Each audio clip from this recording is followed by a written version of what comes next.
30 seconds.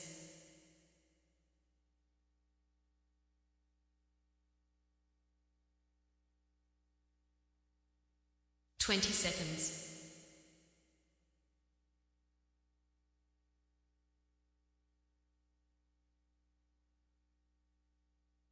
10 seconds.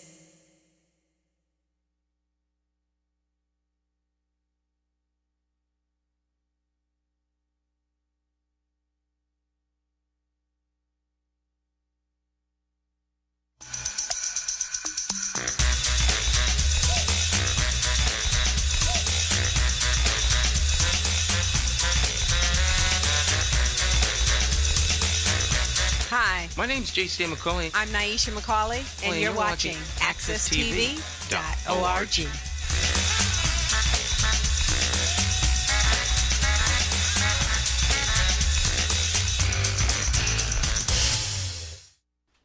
Good morning again. This is Jonathan Small, host and producer of All About You. And All About You is one of two different programs that I have the pleasure of hosting and producing live every single week at AccessTV.org studio.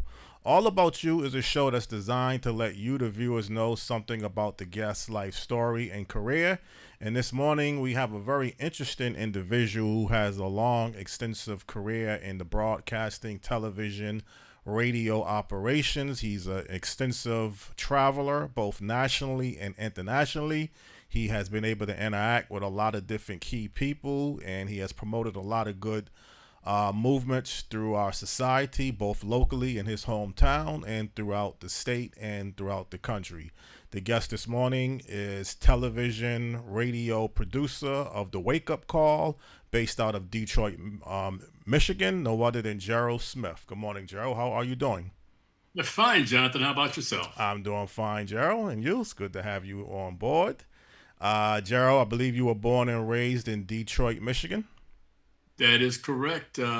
July 26, 1950, on the north end of Detroit. What was it like growing up as a kid, first of all, in Detroit? That's a very good question to ask because back in the early 50s, we still had restrictive covenants in the city. That is, black folks could only live in certain parts of the cities. Even the Jewish community could only live in certain parts of the city, Jonathan. So it was a segregated city. And so with that being said, my family actually lived over a gas station when I was first born.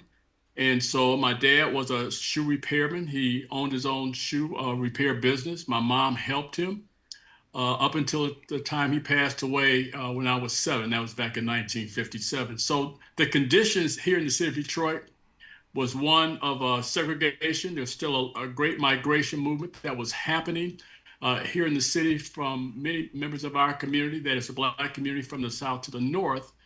So we were again confined to certain segments of geographically of the city of Detroit. So segregation was employment opportunities in the automobile plants to a limited extent, but again, segregation was the name of the game at that particular time.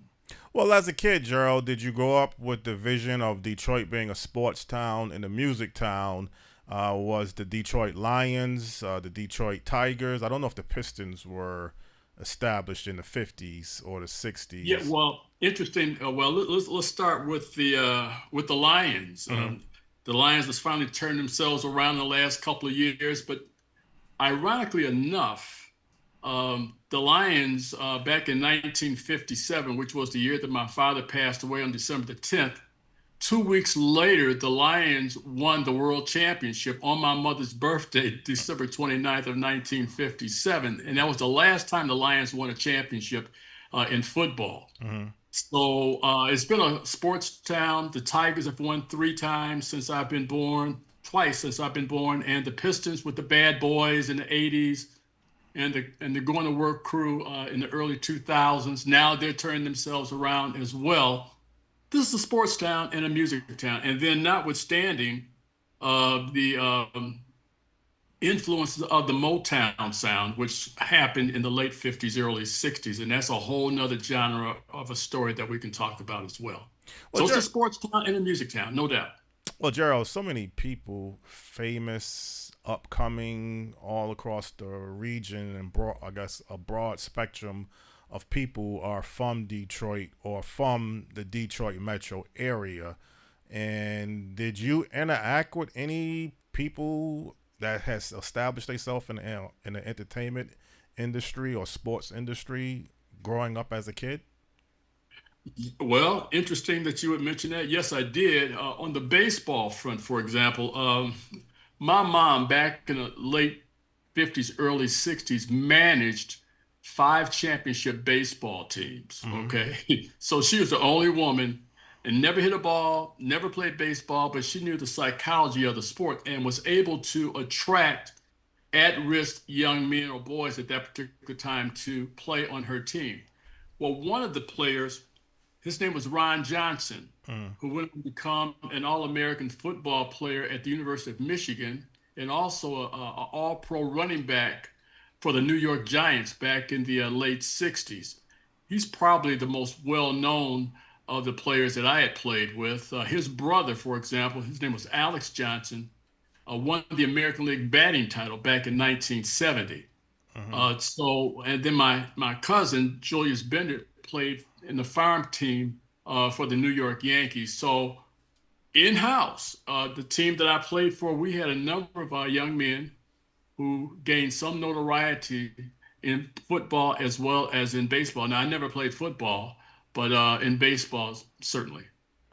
Okay, and playing sports, did you have any visions on going to college in sports, or did you just do it for fun and recreation? You know, Jonathan, that's a great question because back in those days, the opportunities to go to college were limited with respect to African American men back in the 60s. There's a lot of circumstances that kind of led to some very trying circumstances back in those days. Certainly, issues of racism played a major part. Employment opportunities was another challenge. I mean, so what I was looking at fundamentally was becoming a baseball player. I mean, I wanted to be a baseball player. Having played and successfully played the sport, great teammates, great environment, and an integrated environment because back in those days, the city was still predominantly white. Hmm. So we had interactions with a variety of white athletes and Hispanic and Latino athletes. But I really wanted to be a baseball player back in those days. So you played baseball in high school? No, I played sandlot baseball, and I've Uh, discovered that when the best players didn't play on a high school team. They all mm, played sandlot ball. They all played in the streets. Some of these kids dropped out of school, but they were some of the best athletes that you will ever see. So I mm. thought that the biggest competition to challenge my sportsmanship and my way of playing the sport was to engage in in athletics with these folks who never went to school. Mm. And some of the best players, as I just mentioned, never played for a high school team. They played out in the street or sandlot ball. Well, I've always heard that sometime even in basketball, some of your best players were street basketball players, playground basketball players. I never heard too much about that in baseball, but I could still imagine how that could actually be. But as a Yes. certain point in your life, going through high school, let's say graduating high school, did you have like a vision or a plan exactly what you really wanted to do with your life and career? Yeah, so my life took a big turn when because I have a music background too. So I played a band, orchestra, sung in a choir. Uh, Long and short of it all is I started singing in a singing group, imitating the Temptations back in the early 60s. So if I wasn't going to achieve my goal or ambitions in sports, it was certainly in music. So I sang and I played the percussion instrument, all the percussion instruments, in which I did in fact play in high school. And as a result of that, I won a music scholarship to Olivet College. And so I thought I was on my way to becoming, a music aficionado in a variety of different genres of music. But unfortunately, my mom had taken ill, and I was the last one in the household because I'm a again, from a family of six guys and no sisters. So I was the last man standing at home. So I made the decision to stay home to take care of her as well as go to a local, at that time, community college. Mm-hmm. So to your point, I really had aspirations of being a singer and a musician. Right, right. And you have a lot of influence in Detroit with the whole Motown sound and so many famous singers and entertainers. And you mentioned that you wanted to kind of sound or emulate the Temptations. Is Yes. But you must have had your own particular style of music though as well. Oh, no doubt about it. So, it was a combination of Temptations, Impressions, Contours, Miracles. I mean, there's a variety of musicians, I should say, with their own style that we kind of incorporated all those styles into one, notwithstanding a gospel sound as well. Mm. And then to accentuate all that, we had routines. I mean, Temps had routines, so we had our own routines on all the songs that we sang. So it made for a very, very, very entertaining moment, and it really drove the girls crazy. I can imagine. So just like, you said Sandlot baseball, probably some of your greatest singers didn't actually sign a contract as well. You probably had great singers. You could be one of them as well that might have not been able to get a big record contract, but still had a tremendous amount of singing talent. Did you get to a point in that you realized that even as good a singer in the group that you were part of, that you had to still focus? I mean, you mentioned that you was going to community college, but Yes. towards a career, after college, I mean, what was the next game plan if music wasn't gonna work for you? That's another good question. So another sea change in my ambition happened, and that was in 1967. We had one of the worst rebellions, insurrection in the history of this country. When I saw my city literally on fire, and then I saw police brutality. I saw different acts of violence that I have never seen in my lifetime before. And fundamentally, that changed my entire perspective on life in terms of what my role would be in life. Mm-hmm. And a couple of things that happened along that way kind of set forth that dynamic. One is on my birthday, that was July 26th. This happened in 1967. There was an incident at a local motel called the Algiers Motel, in which three unarmed young black men were brutally murdered by the Detroit Police Department. That particular incident ballooned into a national story. As a matter of fact, it was an international story, and a gentleman by the name of John Hershey wrote a book called The Algiers Motel Incident. And to this day, that is one of the most read books about the 1967 rebellion in the history of this city. The Algiers Motel Incident, July 26, 1967. And unfortunately, those officers who administered the punishment and obviously perpetrated the murder were never convicted. Mm-hmm.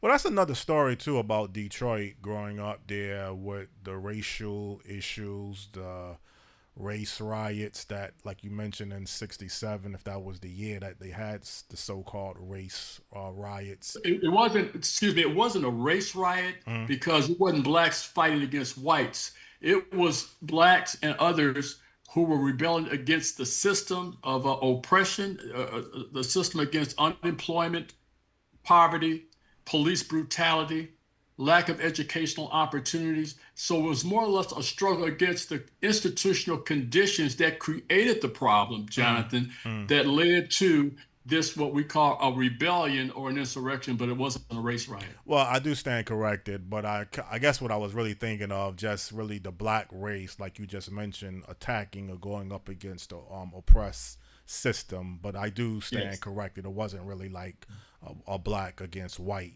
or any other ethnic group. Because we had white folks out there, rebelling as well because they were affected by unemployment, police brutality, and lack of educational opportunity. So it wasn't just a a wholesale black issue. Well, Gerald, it seemed like to me, I'm trying to do the math, and you graduating high school, entering the adulthood in the late '60s.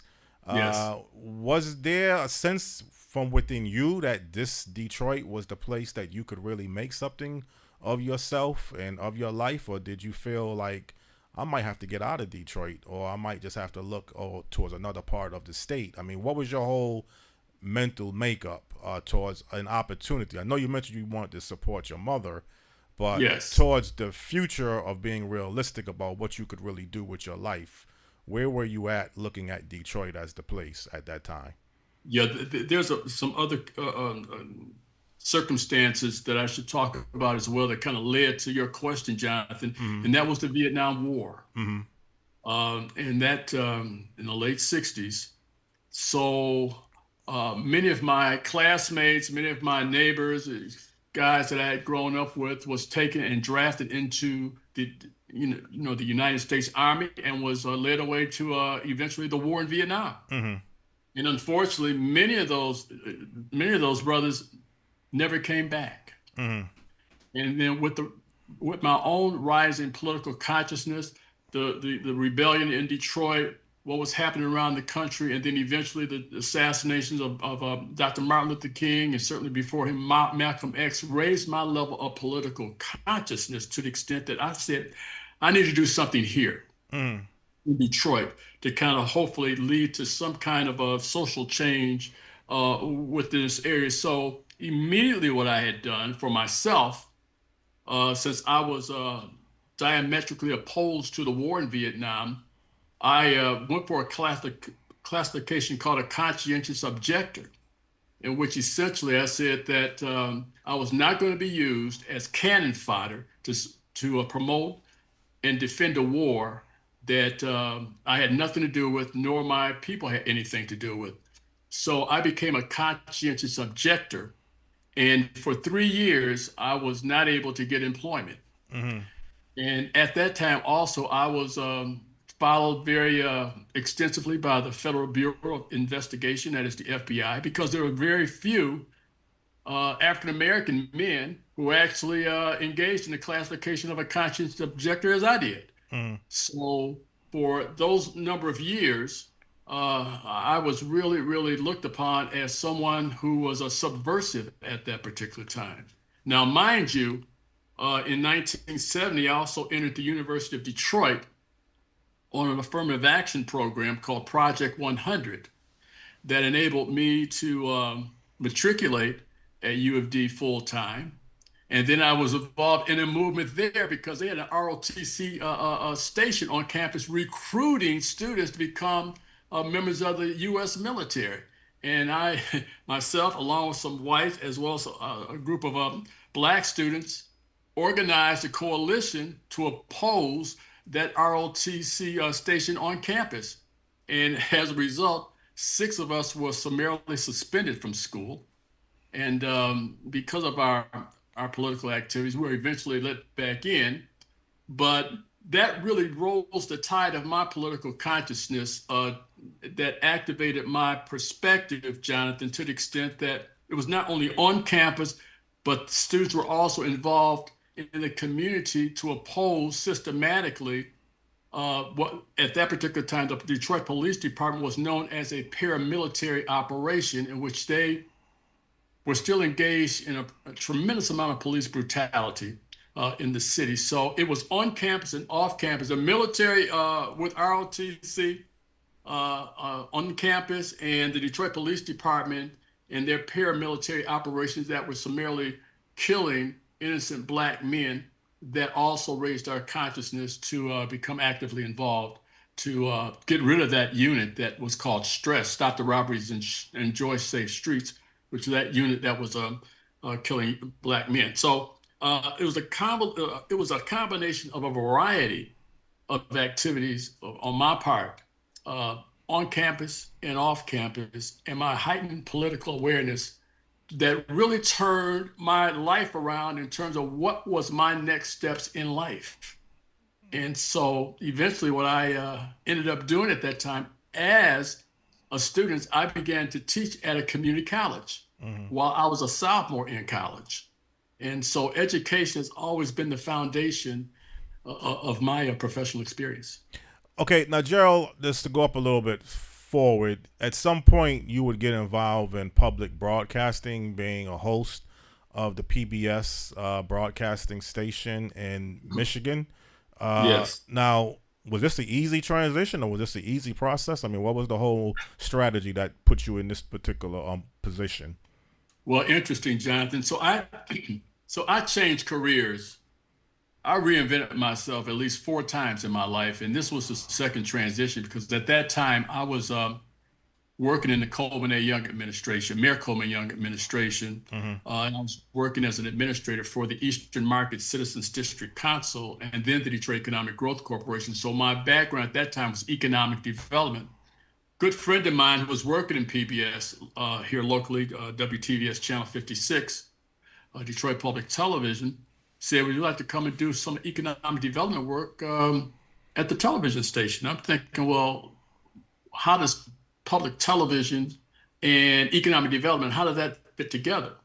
Well, eventually I met with the president, Dr. Robert Larson, who said, well, listen, I'm starting this new strategy in public television called community development that would essentially combine what's happening in the community on a positive level with putting those positive stories on the airwaves.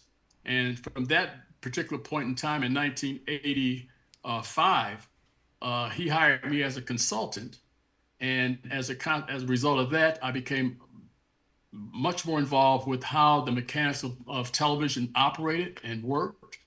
And eventually I became the director of community development at the station. And then during that time, I was also had a radio program called Back to Back, which was created by, at that time, legendary Black woman owner of a radio station, Martha Gina Queen.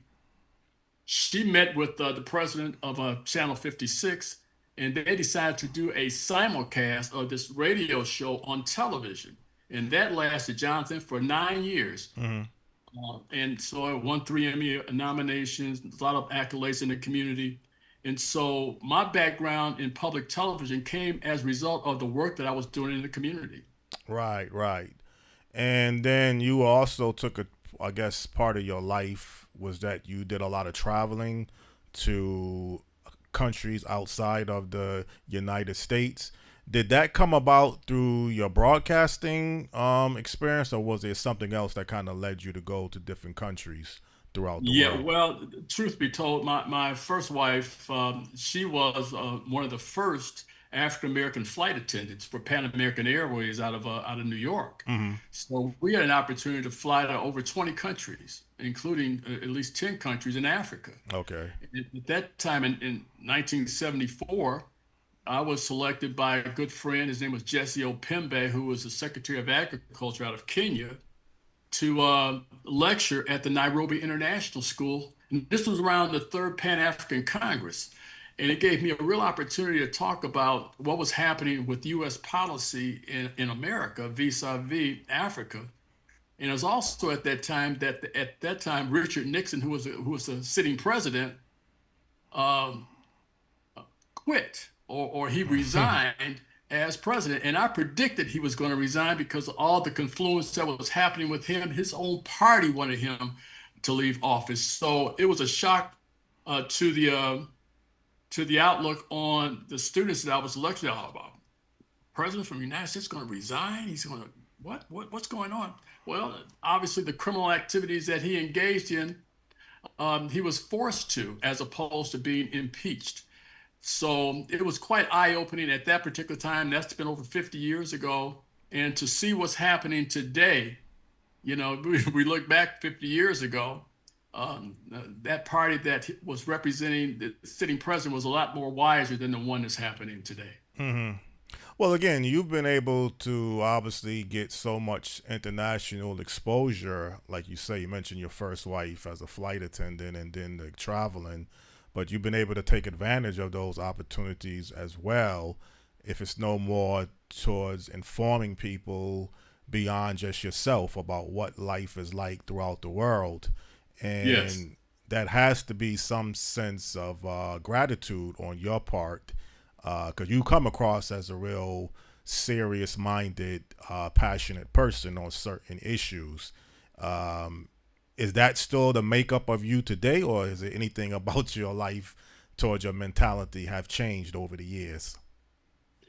My heart hasn't changed. I might have mellowed with my personality, but the heart never changes. So Mm, I'm just still as fiery as ever. mm, I believe in social change. It's just a matter of how I go about getting it done these days. It's nothing like it was 20 or 30 or 40 years ago when we could mile the movement. But today it takes a much more of a different strategy. Let me put it that way. But my passion and inspiration to continue the work for social and economic change is as alive and as well as ever. mm.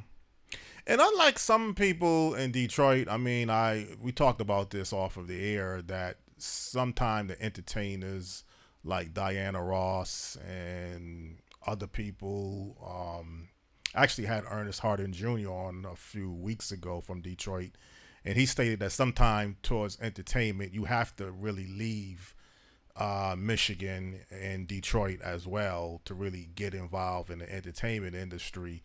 But from what you were saying, there's still a lot of people like yourself that still exist in Detroit as successful people, people trying to make a difference.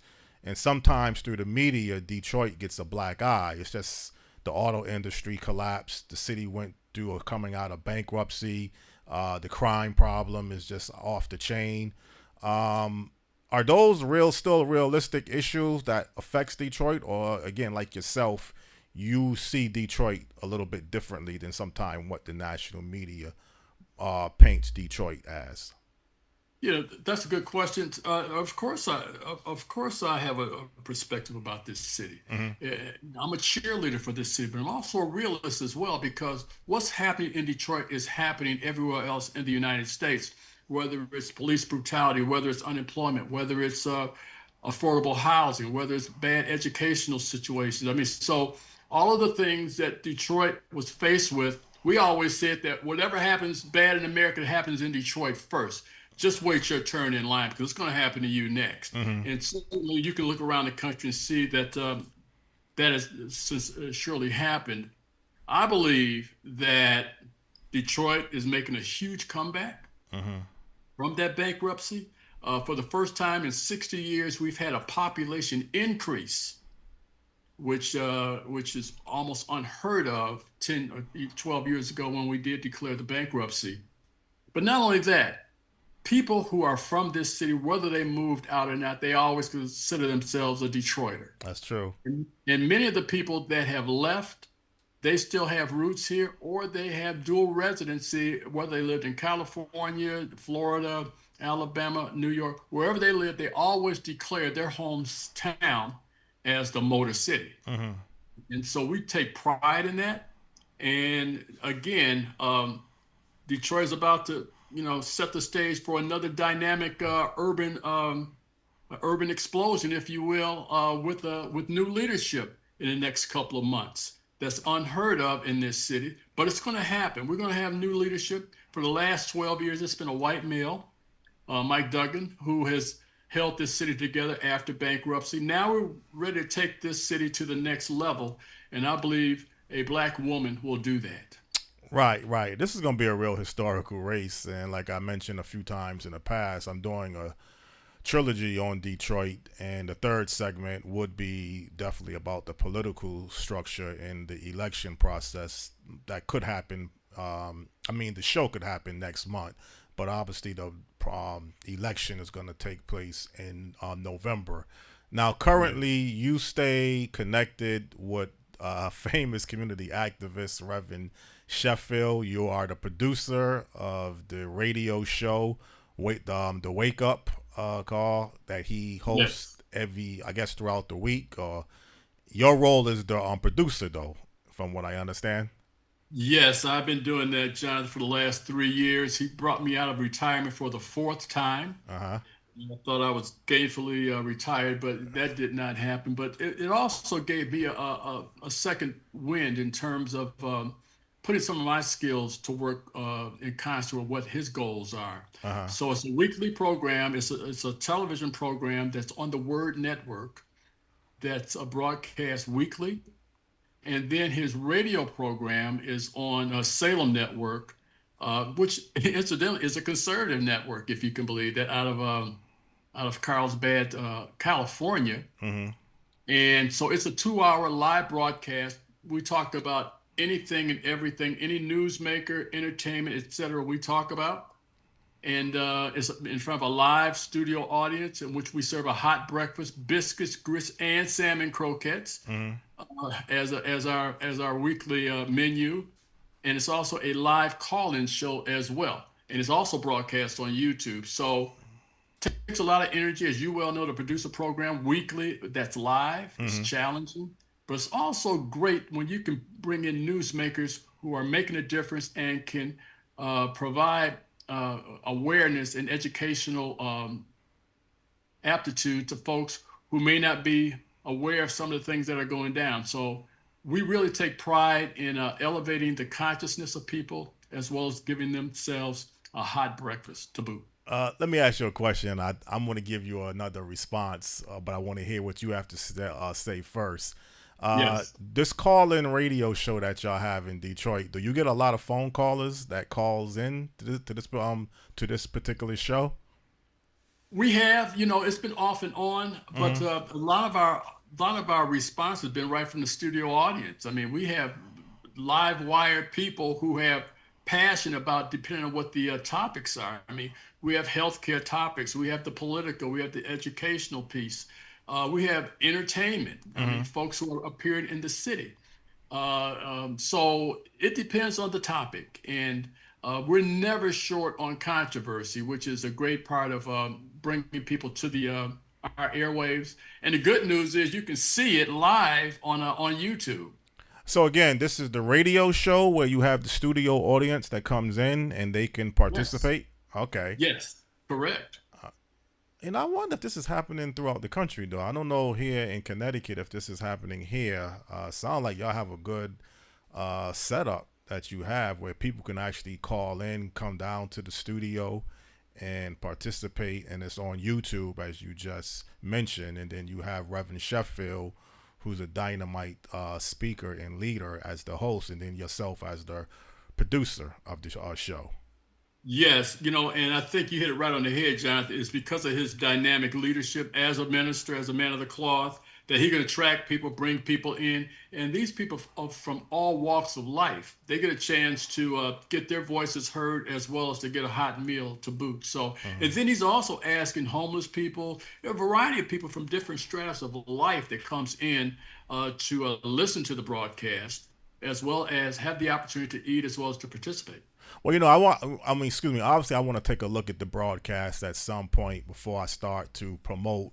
Maybe this is something that we need to do here locally in other places. So I do want to look at the format, but I do remember back in the 90s we had a radio show, the Tom Pope show, and he was operating out of different cities Yes. locally, the greater Hartford area, Detroit, Washington, D.C., and the bulk of the callers were coming from Detroit. I mean, about 80 to 90% of the regular callers throughout the week was mostly from people from Detroit. So I don't know what it is about people in Detroit. I was just wondering if y'all still Well, love to talk through the media. because I'm going to sound my own horn, Jonathan. I Uh, mean, people here are politically astute. mm-hmm, They are in tune to what's going on, which is very important. They hold people accountable for mm-hmm, their actions, whether it's on the political arena, religious arena, education. People go to meetings and they hold their leadership accountable.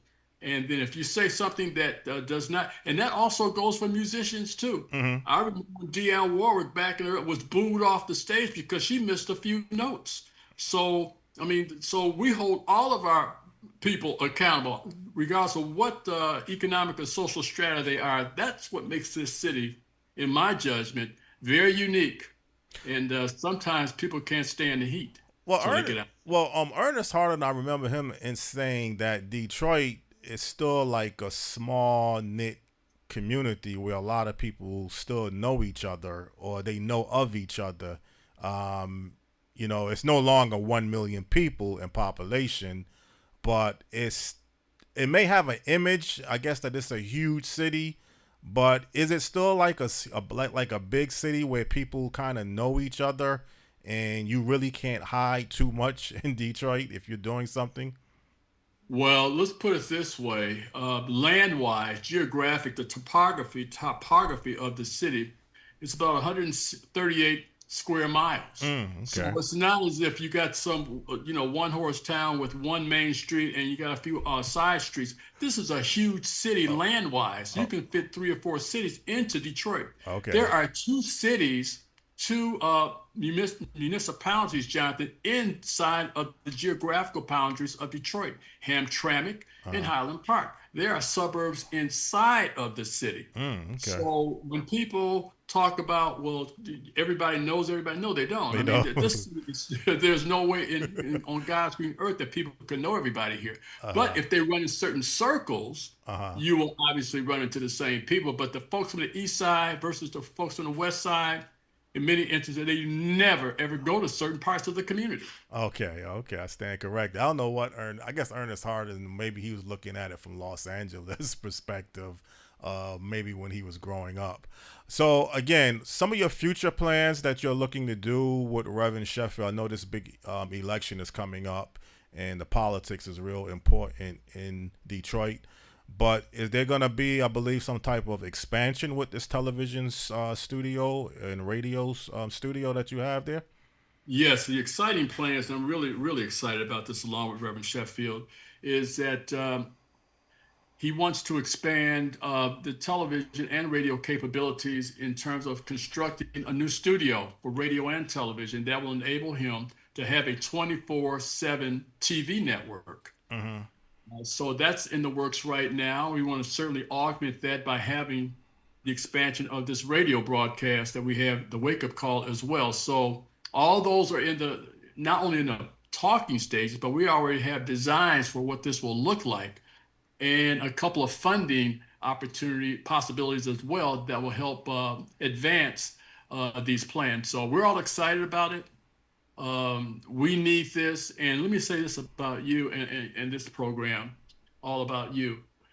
Jonathan, you have a very important role in our community for not only bringing people like me on or Sheffield on or others or Ernest, but you have a responsibility that we need to hear what you have to say. We need to hear what your guests have to say in order to correct myths and distortions about who we are as a people. Your role is so important to our people to set the record straight because broad media has always mistold the story. They have not told the story the way it should be told. They mishandled the truth, unfortunately. Mm-hmm. But programs like All About You helps us to promote the positive side and the realistic side of what our people are doing and what we have done. Mm-hmm. And keep in mind, and thank you very much for that. Keep in mind, though, this is the biographical show, and the face to face is the public affairs show, where I can really address the hard issues and put sometime the guests and the issues on the spot. But I think what you're doing, at least just meeting you kind of for the first time, but kind of have a feel of what Reverend Sheffield is doing as well. Do you feel like y'all are working as a puzzle? Maybe you're handling some form of operations that he may not be equipped to do, and vice versa, and it's all coming together. And just this whole political election, I don't want to say it would be the last puzzle, but it would be a major piece in the puzzle of putting things together the way Reverend Sheffield and yourself and other community leaders and let's say upcoming elected officials are looking to do in Detroit? There's an old adage that says, how you phrase your question is how you get your answer. Mm-hmm. It may be a puzzle, but we all have a piece of that puzzle and it all fits together perfectly. So we operate as a team. Mm-hmm. He brought me in because of my expertise, because his expertise is in other areas. However, He does have an expertise in this area, but I have a technical expertise in this area, which makes for a great marriage with our expertise coming together. And that goes for all the other parts of this puzzle that he's been able to assemble Hmm. to make this program and this process successful. So to answer your question, yeah, it's a piece. I'm a piece of the puzzle. Right, right. All fits together. Let me ask you a question. If you was putting a community together, and let's start with Detroit, where you reside at, would you start with the economic piece, the political piece, or it doesn't make a difference? I mean, what piece would you advocate towards putting together first? Would it be the economic piece, or would it be the political piece? I look at the basics in life, Jonathan, of food, shelter, and clothing. We have an affordable housing challenge here. We got to put our people into affordable housing. We got to feed our people, and we got to clothe our people, and we have to educate our people. Some of these things fall beyond the structured political process, Hmm. but I think real leadership will bring together those various avenues of these challenges that I just mentioned to create a consensus on how we bring everybody together to the table to resolve these issues. It's a resource issue, but it's also an issue in which we have to come together to agree that these are the most fundamental issues that we need to tackle right now. So, from a leadership standpoint, there's enough room in the on the in the area for people to have their niche, but also to come together in such a way as to collectively resolve these problems. So to answer your question, it's economics, it's education, certainly it's the politics, but it's also the very essentials Yeah. that we need to tackle as well in order to advance the material conditions of this city. It's not going to be just the mayor. It's not going to be just city council. It's going to be the private sector and the public sector and the community working together as a team in order to fundamentally resolve these issues. Right. Gerald, I'm definitely gonna have to bring you back on, most likely after the election, maybe going into the new year, because there's a lot of issues that I'm interested in discussing, and I think we're kind of now towards the end of the show, kind of scratching the surface about other issues that is relative towards what you believe in. But obviously, this was designed to have you talk about your life and career, and I thought you provided a real excellent presentation. I always like to ask every guest towards the end of the show if there's any last words, any last things that they would like for the viewers to know about yourself or what you're currently doing or looking to do. Please feel free to express yourself. Couple of things. Thanks for the opportunity again, Jonathan, for coming on All About You. Hmm. Great show. We'll be tuning in from now on, by the way, and we'll share this meeting with others that need to hear your voice and the topics that you present. So I have a daughter that just finished a master's degree, volunteer. I have a granddaughter who's just finished her first year of Harvard. They're both active in seeking social solutions. I have a wife the same way. So I just want to tell people to get out and vote, become actively involved in your local communities is very important because you can't sit on the sideline and complain if you're not actively involved. So I suggest that everyone that's listening or watching this broadcast, so please get involved with their local politics and certainly keep an eye on what's happening in Washington, D.C. Excellent way to end this program. I appreciate the fact that you're going to start to tune in to All About You and pass the word out. And I'll definitely tune in to the wake-up call and see what's going on in Detroit. I have a high interest in looking at other places. Sometimes I get criticized for worrying about other places more than my hometown, but obviously Criticism is good. criticism is Criticism is good. good. Yeah, yes, definitely. But again, it was a real interesting show having you on as a special guest on the All About You talk show. And definitely keep up the good work with what you're doing. Thank you. Thank you, Jonathan. Appreciate it. All right, likewise. Okay, this is Jonathan Small. I had just enjoyed hosting this edition of the All About You talk show with a very special guest. He is the producer of the television and radio show The Wake Up Call, and I thought not only was his life interesting and learning, but also some of the issues that he Gerald Smith has advocated for, and what he is currently advocating for also came together as one whole good format. We'll take a couple weeks off, be back here in the first week of August. But like I say every single week, for viewers out there, have a very blessed day and keep the faith. Thank you.